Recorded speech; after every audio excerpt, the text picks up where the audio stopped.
tonight we have Lyric Noel and her husband Russell, and it's going to be fantastic. Here we go.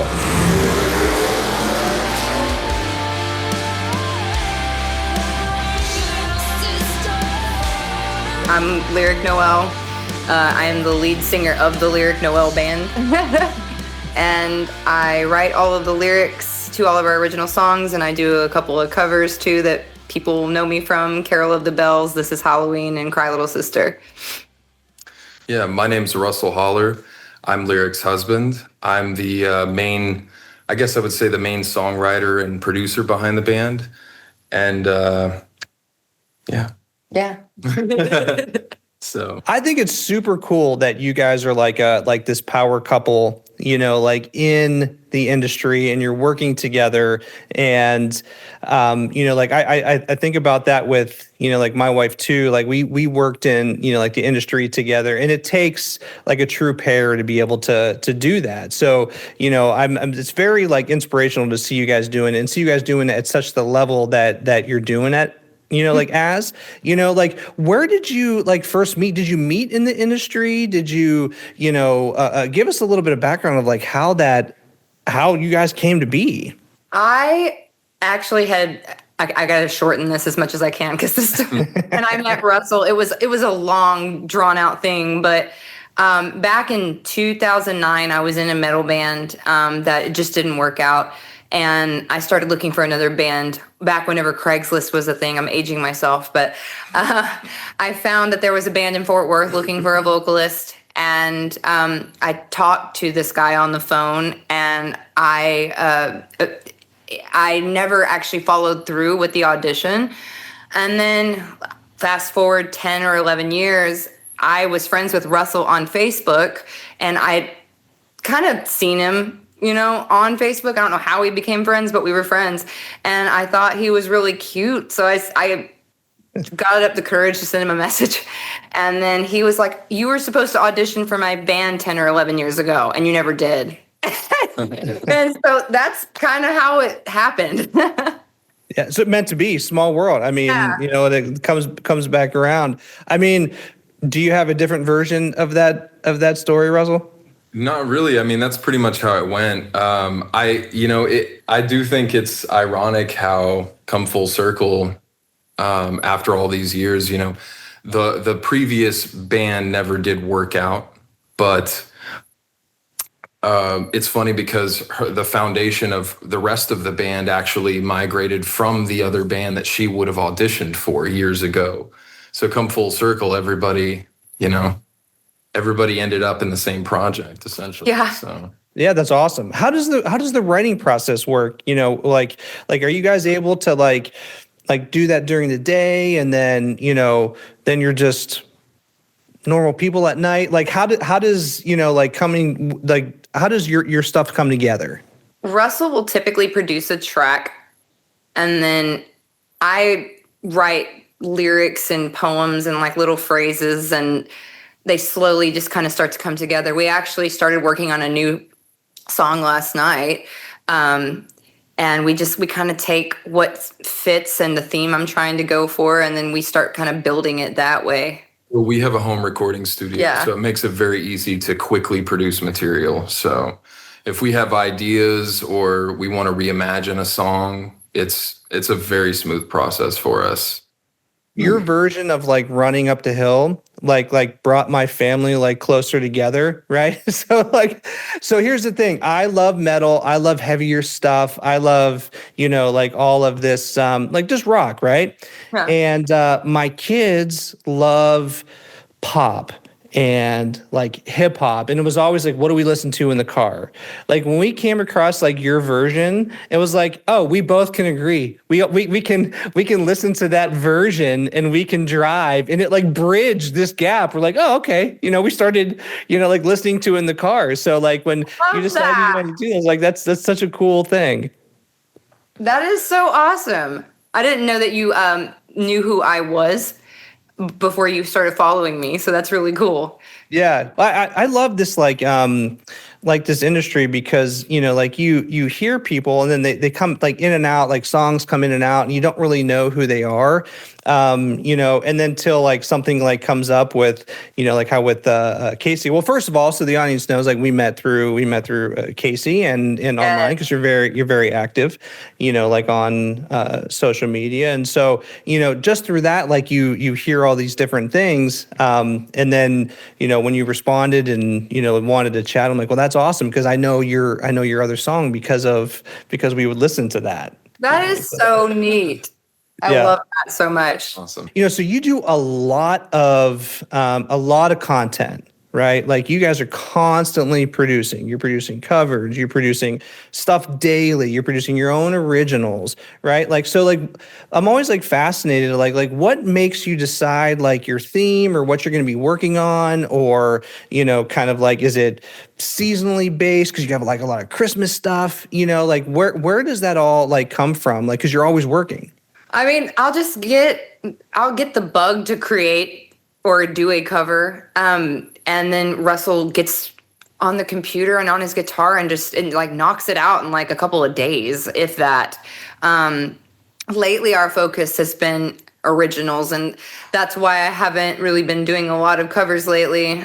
We've got a lot of really good shit in the pipeline, so I think we're gonna hit the world with some shocking stuff here pretty soon. I just saw that you redid Metamorphosis, or at least I saw like your latest, kind of like posts where like the acoustic versions of it. Like, is that part of like reimagining some of your stuff? That's kind of closing the chapter on the Sun Gazer EP, which we released last summer. I also wanted to reimagine one of my songs, and that was the perfect one to do it, because that song is actually about my grandfather. He passed away from dementia back in 2023, right before Russell and I got married. And he loved hearing me sing, but he didn't like metal music. And so I feel like this is more of an ode to him than the actual song, the original song itself. So that's why we were doing it. But it comes out this Friday, actually. Yeah, I can't wait. I mean, it's such a powerful song and such like a hook, like right from the beginning, it has that hook, and you're like, okay, like that's, I'm in, I'm sold, I'm so glad you liked it. It's awesome. You'll love the acoustic. It's totally different. Yeah. This, I had to reimagine all the scream sections, so that took a little bit of finesse and some work, but I haven't shared any of those snippets on social media yet, so that's going to be the Easter egg, the fun stuff in the song, if you will. The vocals, like you have such a range and such like effort that like goes into everything. How do you train like your voice to be able to go from like the screaming stuff to the melodic stuff back to the screaming stuff, and like not like wear yourself out? Like, can you talk a little bit about like your prep and your training and how you're able to achieve that? Well, a lot of it is repetition and practice, but I recently started performing live last year, and I knew that I was going to have to get some training and like vocal lessons to kind of prep myself for that, because it's different, when you're singing live versus when you're like pre-recording something for social media or whatever. So I went and downloaded Melissa Cross's course. I watched her entire course front to back, and then I watched the Zen of Screaming, where Randy Blythe was like a baby. So I started implementing her vocal warm-ups, just like my clean vocals, and then I use a technique by Chris Lipe to warm up my screams. And then I also use singer's throat spray, and I make sure I'm hydrated, and I do tongue stretches. And after that, it's just like technique and making sure that I'm constantly tapping into that technique. Otherwise, yeah, you can injure yourself screaming for sure.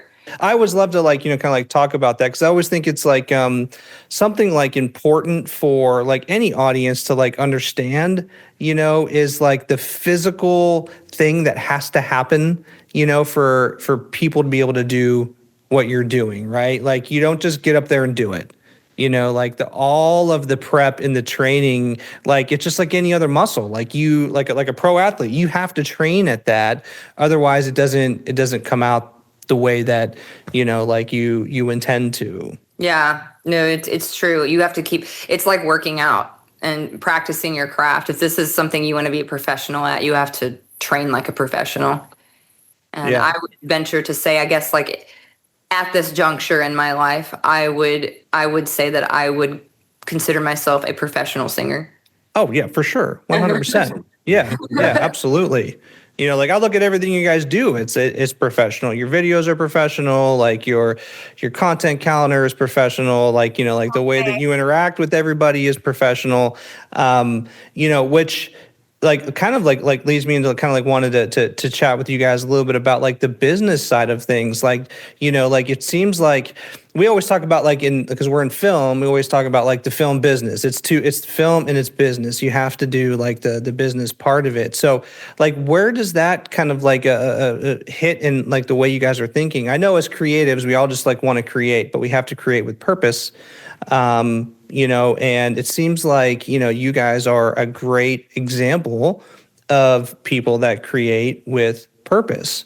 It seems like there's the content you put out is very thought through. Can you talk a little bit about like the business mindset of what you're doing outside of the creative? Well, it's definitely not just the two of us. We have a whole team of people We that do. make everything work, from our band, our manager, hair, makeup, all the other people. Yeah. It's become another job. Like, of course, we have our jobs outside of music, but we're working viciously, I would say, towards making this our full-time job. And it's getting better and better with each year, because we have our manager, who's also my husband's best friend, and he went to school and got an MBA degree, so he knows exactly what to do. So we're just surrounded by so many blessings and so many awesome people, and it would not operate like it does without our team. Feels like very put together. Like, do you have like your like social media, for example? Like, do you have like calendars planned out? Like, do you have like what you're doing, or is it like every day you kind of like wake up and like, here's what we're doing today? I wish I had a calendar. I need a freaking calendar. Like that's our manager's actually here. We are starting to get better at that, but I become kind of resentful of feeling like I have to do covers all the time just to keep people engaged. Because God, these original songs, they're stupid good. Like, and it's not even because of me. It's like his production. I mean, I feel like it deserves so much more than what it gets. And so I feel like, I gotta throw a cover out to bait the fish, and like it was fun for a while, but I have to say this is we're probably not doing any seasonal covers this year. I have to say that. As our focus has really become like, this is what we really can do, Yeah. I mean, essentially what we've done is we've been able to capture a pretty large fan base and captivate a lot of people through what we're doing with our covers.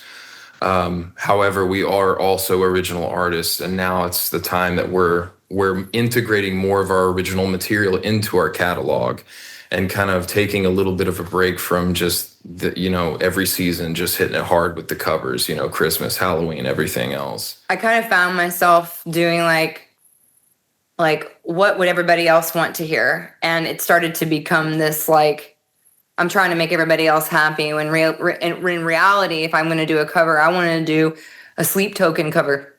I want to do a Nirvana cover. I want to do... Oh, please do. That would be great. Okay, so when we first started out, Something in the Way was trending. And I did like a little short clip of it. I'll send it to you later. But I actually want to finish it. Because we have a session.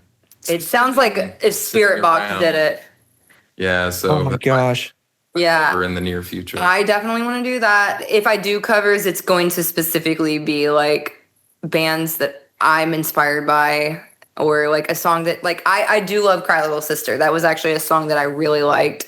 Making Christmas was just for fun, just like whatever. It was a joke, but listen to it. It was very technical. It is stupid technical. It sounds like what? Yeah, I mean, it was one of those things. A lot of work went into it, but it just be fun. And I think that was kind of my last hurrah with that. Yeah. You know, I'm ready to just be serious and like focus more on what we really have to offer the world. I think it's kind of like true of really like in what you're saying, like if any, you know, like creative, and it's like you invest in yourself, right? And it kind of like sounds like that's, you know, what you're doing currently, you know, like with all of your originals. But I will say this though, your covers, at least from my perspective and a fan perspective, they're still you. Yeah. Right? Like I hear them, I can tell like it has that flavor. Like it has something different that is you. So all like, you know, while you say cover, like I still can hear like, okay, but that's their version of it. So for what that's worth, right? You know, like as someone just listening, but everything else, like, you know, I guess back to my like original point, you know, like to like the idea of investing in yourself and investing in, you know, like what you have to offer, and ultimately like that's your greatest power. And I love to hear that. I love to hear, you know, like creatives doing that. That's awesome. Thank you. It means a lot because my husband's been telling me, like, I know that, you know, doing covers has kind of been like a thorn in your side, but in reality, it's still us. We still own that cover. We did that. We recreated that. And it was an essential part of my growth as an artist for the time being. And I think it served its purpose. Yeah. Have you ever done any theater work, like any stage work or anything like that? Because you have like this, this like theater voice, right? Like if you wanted to, I mean, you could be like, I'm going to do that today. Have you ever done anything like that? I mean, no, I was in choir in high school, but and middle school. But I did like tech theater as an elective just because it was an option, but I didn't want to be. I actually suffer from severe stage fright. You wouldn't think it by looking at me, but like no, I would have never done theater. I've just been working. If you're referring to like the cover of Defying Gravity or something that we did, I've just been working really hard on like perfecting my chops. So I don't think I've always been able to sing like this, have I? I mean, you're like, I've been here the whole time. Yeah, you've always done it amazing. You've gotten better. I've watched your progress over the years. So let's talk about your originals now. And this is something that, you know, again, this may be, you know, dating myself on this, you know, but like I grew up on albums, right? I think we all did. We grew up on albums. We grew up on the release of those albums, you know, like, and everything was kind of like hinged on that. And, you know, like CD sales and everything, where it feels like now, you know, it's very like siloed and singular, like based on like tracks. Yes. Can you talk a little bit about like as a band, like what is your mindset like in creating any track? Is it like, do you think about it as being singular, or do you think about it as being part of an EP? Do you think about it as being part of a collective, you know, album? Like how do you think about multiple songs that you're creating like as a group? Wow, that's a loaded question. Well, right now we're working on singles to put on an album, because the way the music world works right now is singles are the way to go. You hook people in with 3 to 4 really good singles, and then you get them hyped up for an album or an EP. I think once you get past 7 songs, you are now officially an album.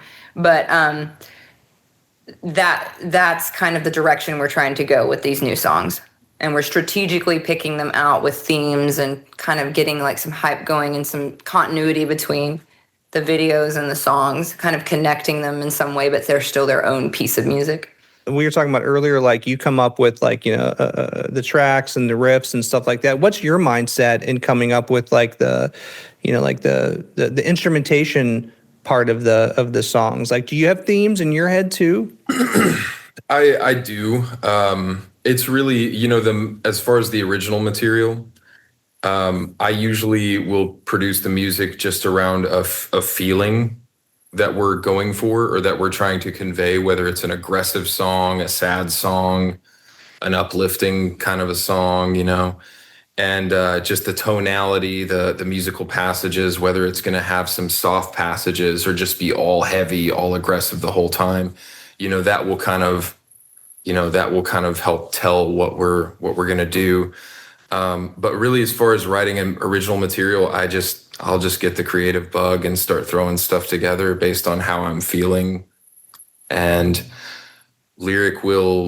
she'll bring her lyrics to the table, so to speak, and we'll toss ideas back and forth and see, I guess which lyrics fit the right feeling or the right vibe that we're trying to convey for that piece of music. So now, do you do all the instrumentation too, or do you start with guitars and then add in bass, or do you bring in the rest of the band in the writing process? Yeah. So generally, when I produce music, I'll program drums in a recording session just from the ground up as like just a beat, a template. It's just almost like a metronome to follow. And I'll lay down guitar riffs, record everything, lay down bass, and excuse me, lay down backing tracks behind everything as well.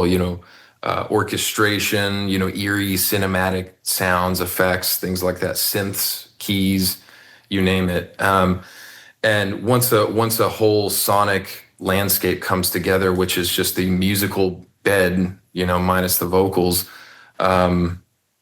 I guess that's when we'll, start to just hash out different ideas with the band. But for most of the songs, I would say that I produce from the ground up because, software these days and, just what you can do with audio equipment and audio software is pretty incredible these days. I mean, you can, and I'm not even talking AI, anything AI related, just you can produce so quickly. And not even having a drummer around or a bassist around or somebody around to help fill positions. So it's very quick to throw a fully produced song together. However, with the original material, we do have our band come in and, perform their parts in the studio and, I guess, reimagine those parts for themselves. We do have another guitar player. His name's Robbie. And he's also an additional songwriter to the band. He's a contributor as well. Yeah, he is. So the two of us, we work in the same software domain. We exchange ideas back and forth. And again, what we'll do, just, workshopping ideas, we'll just create these songs and send them, back and forth with just the pre-production tracks, like I mentioned, the programmed drums and things. And then once we have what we feel is like a more fully developed song in the works, we'll lay down vocals and then we'll hit the actual studio, which is a facility that I work at across town. And we'll go to an actual high-end recording studio, and that's where we'll capture drums, live drums, everything in between. So now as far as the cover songs, I would say we don't put that much work into the covers because, covers, the writing and everything is already there. It's very quick to reimagine. I feel like we've honed in on a style that we're comfortable with as, leaning into as ours. So when we go to cover a song, I mean, sometimes she'll tell me, hey, we need to, cover this track or whatever, and I'll load it up and it'll be done in an hour sometimes. The music entirely. So, cover songs, it takes no time at all, I feel like. But except for This Is Halloween. That was you said that was kind of a roller coaster of a song. It did take time, but we spread that one out across like almost 2 years because we just did a short of it. So I had an existing session where the song was partially recorded, and we just came back the next year and reopened the same session and just picked right back up where we left off. So I'm listening to you talk, and so like my business partner, he's he's on the audio side of everything. I'm on like the visual side as like a director, writer, producer, and he's everything sonically, right? Like he's a composer himself, but more on he's a a traveling musician himself, but like in our world, like he writes a lot of scores and everything like that. And so, it's funny you're talking about this process, and he's behind the camera right now. You can't see him, but he's just back there nodding, like like yep, that's it, yep, that's it, yep, that's it. And a lot of times, what we'll do is, like when we're recording or writing any music for film, it's kind of like everything gets written in MIDI, and you kind of like figure out everything, and then once it's kind of in place, then it's like, all right, now let's bring in live instrumentation and let's go like record it for real. Yes. To match everything. That's essentially what we do. Is we pre-produce all of our music with mostly MIDI. However, we do play all of our guitars, all the strings. We play everything. Him and Robbie actually did a guitar playthrough of "This Is Halloween." It's on YouTube, and it's pretty intricate. That was a very challenging piece, but yeah. Danny Elfman, right? I'll send you a link, and you can check it out. Everyone says like how like easy it is to like create like music today, and I would say not really. Like if you're still doing it originally, you still have to go through all of these processes. It's people that don't do music that think they know it's easy. I challenge. It's not. Yeah. It's the ones that know nothing that think they know everything. That's what I've learned being on the internet. Yeah. And I just want to like everyone know, like, look, it is a process. Like you have to start with an idea, and then you have to make that idea happen. Yeah. Right. And you have to make that idea good, and work for, and then you have to post it, and then you have to like shoot the video for it. And then you have to, follow up on it, and you have to comment on it, and then you have to perform it. Like there's so much work that has to be done. It blows my mind of like, what folks like you guys, like what you do. Like it's a lot, and it's great. And I appreciate it. I love that you appreciate it so much, because like I've just been suffering from a little bit of burnout lately, and so when people say that, and they to the outsider looking in, they're like, oh, they're doing so great. I'm like, maybe I'm not doing so bad, I mean, honestly, like you guys are killing it. Like I'm, like looking at all the stuff that you do, and I keep thinking like the quality of it. And I know it's not easy to get that quality, right? Like everything is decision, right? Like there's millions of decisions that happen in everything that like you put out to make it, right? Like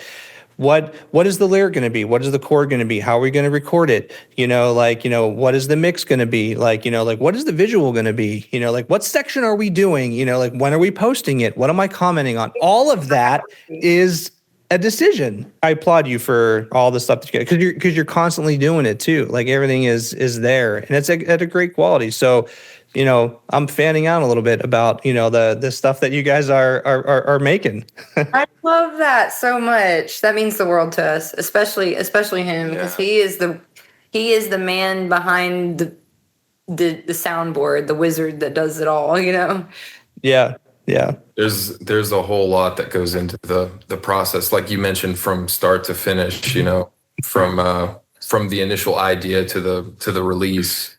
And for the longest time, it's just the two of us, and then a few friends that were willing to help out. But we now, we finally have a full band. We have a team of people around us, and things are just growing before our eyes. So it's this whole thing. I couldn't have imagined that it would become this huge in such a short amount of time, as far as just when we started with something as simple as just some social media content. So, well, we see you, we hear you, we understand, like all that goes into it. So just know that. So keep creating, keep doing what you're doing, because there are us out there that recognize it and appreciate it and are in awe by it, because it is a lot, so, which kind of like almost like leads me into my next thought here, is like that same idea of trying to inspire others, to kind of like do the same thing, like to follow, like we were talking earlier, to invest in yourself, follow what you want to do, just make it, right? Like there's gonna be a million reasons of not to make it, but just find one reason to make it. right? And just do it, create something. So, like to those folks, right, who may be in that same mindset of kind of like struggling on, like, is it worth it? Can I do it? Am I good enough? Like what would you say to those people, coming from where you were to where you are now and where you want to go? I would tell them to do it, keep going. Don't settle for anything less than what your heart desires. Yeah, absolutely. If I want something, I'm gonna go get it. That's one thing about me that like I will never settle on until the day I'm dead and cold. Like I will go after what I want. Yeah. Yep. I love it. So where do you guys want, like let's look in like to the future. Like what are your goals? Like what do you want to, like where do you want to be? Like what do you want to be doing? Like I know we talked about originals, but like let's like along that mindset of like what's a perfect world look for you? Perfect world would be opening for Sleep Token. I would love to tour with them. I think I would actually die happy if I could do that. I would like to be getting out there and touring and playing shows again, but not locally. We do want to start kind of venturing out and playing like, opening for big bands and kind of getting our name out there more so than it already is. That would be ideally what I would like to see within the next couple of years, if not sooner. Running out of time here. So is there anything more you want to promote or talk about? Some of the tracks, songs, projects you guys have coming up? Well, we have the Metamorphosis acoustic, or unplugged, I should say, dropping this Friday, May the 2nd. Jeez, it's already May the 2nd. As far as the other songs, they are still in production, and we are working to getting those out this summer. So I'm really excited about those. Like I'm excited about Metamorphosis Unplugged, but these are just a whole nother I wish we could level. say a whole lot more. We can't. Thank you so much for joining. It was great chatting with you, and I wish you all like the best. I'm going to be kind of like following everything you do because it's very entertaining. I see what you're doing and I love it. Oh, thank you so much. We really appreciate you having us. Thank you again for everything.